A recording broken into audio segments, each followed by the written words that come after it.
ഔദ്യോഗികമായിട്ട് എന്തെങ്കിലും ഒരു പരാതി പോലീസിന് കിട്ടിയതായിട്ട് എനിക്കറിവില്ല. അതുപോലെ ഗവൺമെന്റ് സംവിധാനത്തിന്റെ മുന്നിലും ഒരു പരാതിയുമില്ല. 2 ദിവസം മുമ്പ് 25/8 BJPയുടെ സംസ്ഥാന പ്രസിഡന്റിന് പരാതി കൊടുത്തു എന്നതാണ് മനസ്സിലാക്കുന്നത്. 25/8 BJPയുടെ സംസ്ഥാന പ്രസിഡന്റിന് കൊടുക്കുന്ന പരാതി 26/8 ബഹുമാനപ്പെട്ട പ്രതിപക്ഷ നേതാവ് പറയുന്നു ഒരു ബോംബ് പൊട്ടും, CPM-നെതിരെയും പൊട്ടും, BJPക്കെതിരെയും പൊട്ടും. BJPയുടെ സംസ്ഥാന പ്രസിഡന്റിന് ഒരു പരാതി കൊടുത്താൽ പിറ്റേ ദിവസം എങ്ങനെയാണ് പ്രതിപക്ഷ നേതാവിന് അതിനെക്കുറിച്ച് അറിവ് ഉണ്ടാകുക എന്ന് എനിക്ക് മനസ്സിലാകുന്നില്ല എത്ര ആലോചിച്ചിട്ടും.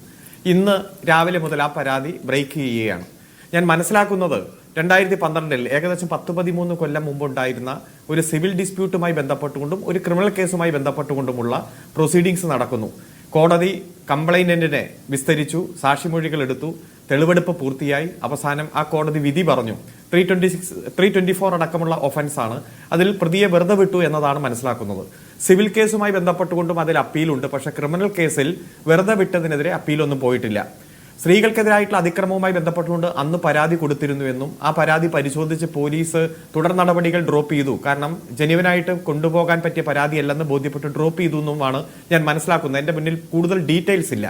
പക്ഷേ ക്രിമിനൽ കേസിൽ ആ സാക്ഷിയെ വിസ്തരിക്കുമ്പോൾ, പ്രത്യേകിച്ച് ഇതിലെ പരാതിക്കാരിയെ വിസ്തരിക്കുമ്പോൾ എനിക്ക് ഇങ്ങനെ അനുഭവം ഉണ്ടെങ്കിൽ ആ അനുഭവം കൃത്യമായി മജിസ്ട്രേറ്റിന് മുന്നിൽ വിശദീകരിക്കണമല്ലോ. മജിസ്ട്രേറ്റ് അത് രേഖപ്പെടുത്തുമല്ലോ. കാരണം ഈ പരാതി കൊടുത്ത 324 കേസാണെങ്കിൽ പോലും അതിലെ പരാതിക്കാരിയാണ് കോടതി വിസ്തരിക്കുന്നത്. അപ്പോൾ എനിക്ക് 324 എന്ന് പറഞ്ഞാൽ ചെറിയ പരിക്കാണ്. ആ പരിക്കു മാത്രമല്ല, എന്റെ മോഡസ്റ്റിയെ ബാധിക്കുന്ന തരത്തിലുള്ള അതിക്രമം ഉണ്ടായിട്ടുണ്ട്, അല്ലെങ്കിൽ ഇന്ന തരത്തിൽ സ്ത്രീകൾക്കെതിരായിട്ടുള്ള അതിക്രമം ഉണ്ടായിട്ടുണ്ട് എന്ന് ആ സ്ത്രീ മൊഴി കൊടുത്തിട്ടുണ്ടായിരുന്നുവെങ്കിൽ തീർച്ചയായും മജിസ്ട്രേറ്റ് അത് രേഖപ്പെടുത്തുകയും സെക്ഷൻ ആഡ് ചെയ്യുകയും, വലിയ സെക്ഷൻ ആണെങ്കിൽ 376 അടക്കമുള്ള സെക്ഷൻ ആണെങ്കിൽ നിശ്ചയമായും ആ കേസ് സെഷൻസ് കോടതിയിലേക്ക് റെഫർ ചെയ്യുകയും ചെയ്യും. അതാണല്ലോ പ്രൊസീഡിങ്സ്. അങ്ങനെയൊന്നും ഉണ്ടായിട്ടില്ല എന്നതാണ് ഇപ്പോൾ ഇതുവരെയുള്ള വിവരശേഖരണത്തിൽ നിന്നും മനസ്സിലാക്കുന്നത്. വിധിന്യായത്തിന്റെ ഭാഗമായിട്ടും 324 പോലും നിൽക്കില്ല എന്നതാണ് പറഞ്ഞിരിക്കുന്നത്. ഇപ്പൊ എന്തെങ്കിലും പരാതി അവർക്കുണ്ടോ?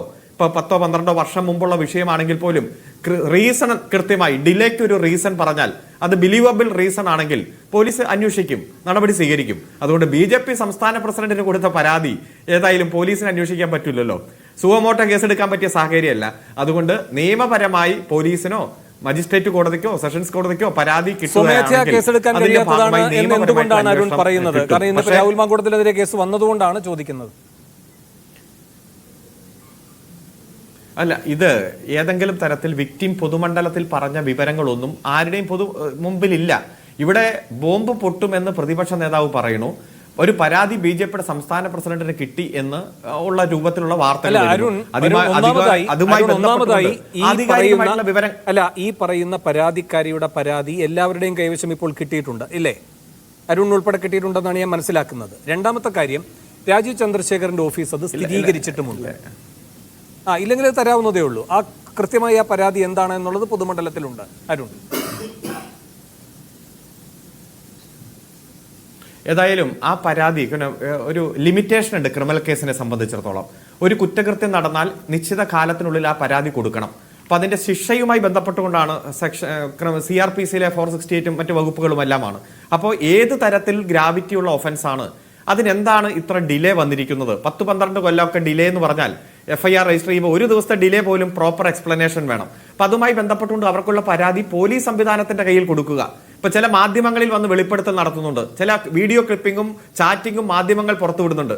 പക്ഷേ ഇത് കൃത്യമായി കോടതിയുടെ മുന്നിലാണ് അല്ലെങ്കിൽ പോലീസിലാണ് പരാതി കൊടുക്കേണ്ടത്. നിങ്ങൾ പോലീസ് സ്റ്റേഷനിൽ പോയി കൊടുക്കണം എന്ന മാധ്യമങ്ങൾ പോലും അവരോട് സൂചിപ്പിക്കുന്നില്ല. അപ്പൊ പഴയ കുറച്ച് ദിവസങ്ങളായിട്ടുള്ള വിഷയങ്ങളുമായി ബന്ധപ്പെട്ടുകൊണ്ടാണ് ഞാൻ പറയുന്നത്. നീതിപീഠത്തിൽ നിന്ന് അല്ലെങ്കിൽ പോലീസിൽ നിന്ന് മാത്രമേ ഗവൺമെന്റ് സംവിധാനത്തിൽ നീതി കിട്ടൂ എന്ന് ഉറപ്പുവരുത്തണം.